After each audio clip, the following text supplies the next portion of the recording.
बोले गणेश जी महाराज की जय।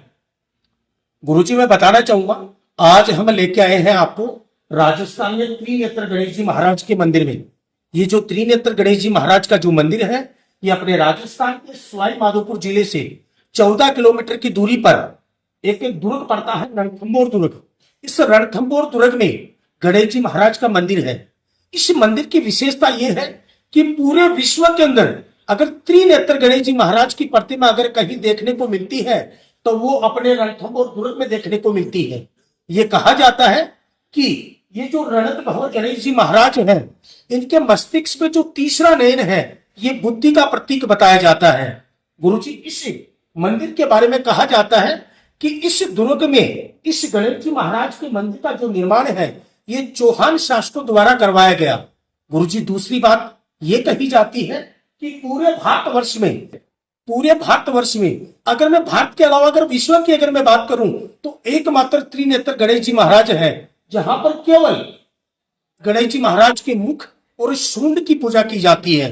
गुरुजी, इसके बारे में यह भी कहा जाता है कि गणेश जी महाराज के साथ में ही इनकी दोनों पत्नियां रिद्धि और सिद्धि और साथ में इनके दोनों पुत्र शुभ और लाभ सभी की प्रतिमाएं यहाँ पर विराजमान है। गुरुजी, ये भी कहा जाता है कि पूरे भारतवर्ष में अगर सबसे पहले अगर कहीं भी गणेश जी महाराज को अगर पूजा गया है तो वो अपना रणथंभौर गणेश जी महाराज है, जो रणथंभौर में विराजमान है। गुरुजी, ये भी बताया जाता है कि विश्व के अंदर अगर सबसे पहले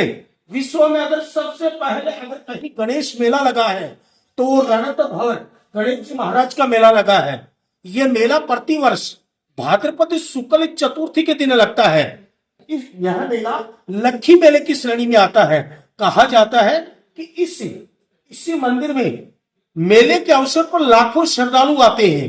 गुरुजी, इतना ही नहीं, इसी मंदिर के बारे में कहा जाता है कि अपने भारतवर्ष में कोई भी शुभ मांगलिक अवसर होता है तो सबसे पहले गणेश जी महाराज को निमंत्रित किया जाता है। यह भी कहा जाता है कि अपने राजस्थान की धरती पर, अपने भारत की धरती पर अगर कोई शादी ब्याह होता है तो शादी ब्याह के अवसर पर गणेश जी महाराज को निमंत्रित किया जाता है। यहाँ पर कुकू पत्री चढ़ाई जाती है और कुकू पत्री चढ़ाने के पश्चात यहाँ पर 5 गण दिए जाते हैं। पत्थर के रूप में 5 गण दिए जाते हैं और वो 5 गण अपने घर में ले जाकर सभी स्थानों पर उनको विराजमान किया जाता है कि अपना जो जितने भी मांगलिक कार्य है ये खुशी हो। गुरुजी, इतना ही नहीं, इसी मंदिर के बारे में ये भी कहा जाता है कि किसान लोग जब हल जोतते हैं तो आषाढ़ के महीने में किसान लोग यहाँ से अन्न लेकर जाते हैं और उस अन्न को अपने बीज में मिलाकर उसकी जुताई करते हैं। कहा जाता है कि किसान वर्ष भर हंसी खुशी से उस अन्न को पाकर खुश रहता है। बोलिए गणेश जी महाराज की जय। इस बार ठीक है, पूरा होगा। ठीक, ऐसे आशीर्वाद बनाए।